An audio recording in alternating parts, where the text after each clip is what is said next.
This Kid Javon had bars back in the day and he still has them now. Although he's more into acting nowadays, from movies like Two Distant Strangers or TV shows such as Power Book 3, he is known for his music first and his collective called Pro Era, which consists of Aaron Rose, CJ Fly, Chuck Strangers, Desi Hines, Dirty Sanchez, JB, Jack the Rhymer, Kirk Knight, Nick Caution, Powers Pleasant, Rockamouth, and the late Capital Steez. His first notable project was a mixtape called 1999, and the first project I heard from him was another mixtape or an EP called Summer Nights. One thing about Joey is that he has a slept on style. In this video, I'm going to be talking about his style and breaking it down on how he's come into fashion. So please leave a like and subscribe. During this era of fashion, there was a huge homage for the 80s and 90s fashion. You can see the influence that it has on him. He wore a lot of brands from the 90s, and of course he styled it in a Brooklyn style way, baby, because he's a New York native. He's one of the first people I started seeing wearing starter gear with jackets and hats, and he's only the other person other than Schoolboy Q to wear bucket hats on the regular. So he wore brands like Walker Wear, which was popular in the 90s, and you can see him wearing Air Max 95s, shell toes, or a pair of Jordans.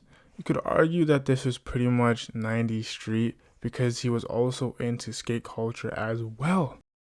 So the one thing I noticed is that he didn't wear a lot of jewelry back then, but he did have accessories. So he had a couple small chains, and then he wore a lot of medallions, and then he had watches as well. I want to say that his style has never really been tamed, in my humble opinion. It's always been wild and youthful. If you look at it, most people have the same arc in fashion as Joey because he's influenced by street, whether it be by skate or hip hop, this, that, and the third. I think we all have the same arc as him. He probably used to wear 10 deep and go on Karma Loop just like the rest of us did in the early 2010s. So from this era, which is 2012 to 2015, I think that's pretty much the ethos of his style.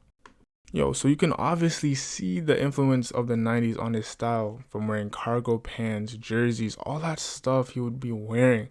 But you can see how it changes in the late 2010s. Alright, so fast forwarding to the 2017-2020 era. So you can see it's built off the foundation that he had before, but now it's just more experimental. He started to wear locks more so, and it's a good look on him if you ask me. Started to have more of a grunge aesthetic to his look. He also had a dab of prep as well. And this was all taking place during his album All American Badass, where he wore more flannels. The layering of his pieces got a lot stronger, which I would think has a lot to do with the influence of Jerry Lorenzo at the time. He started to wear more suits, not in the traditional way though, like a suit and tie, but you would wear more of like a t-shirt or he would wear it shirtless, which kind of makes sense and it matches his persona. So one thing you guys will notice is that he started to wear a lot more jewels at this point, necklaces, bracelets, rings, all that sort of stuff. You can see that he's wearing a lot more darker tones. He would still wear wild clothing here and there, but he would usually pair it with basic pieces to make a cohesive outfit. This does go well with the grungy aesthetic that he was trying to pull off at the time, especially because you can see the influence of bleached out sweaters and shirts that he would wear on occasion. And he even had a collaboration with Pony, which is an old brand from the 80s regarding shoes, and it was pretty cool. It was pretty lit. And then this fit right here is pretty much the prime example of what it is.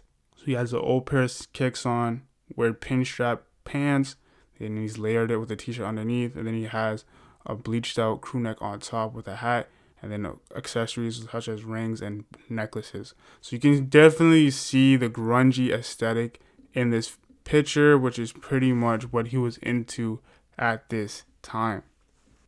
Now this is current day. This is him at his best in my opinion. I think his style has matured a lot in this era. He plays a lot with textures and the different clothing and the different color combinations as well. He has it on lock at this point.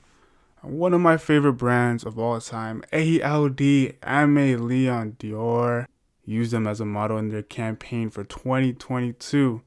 As y'all can see, this is the origins of his style.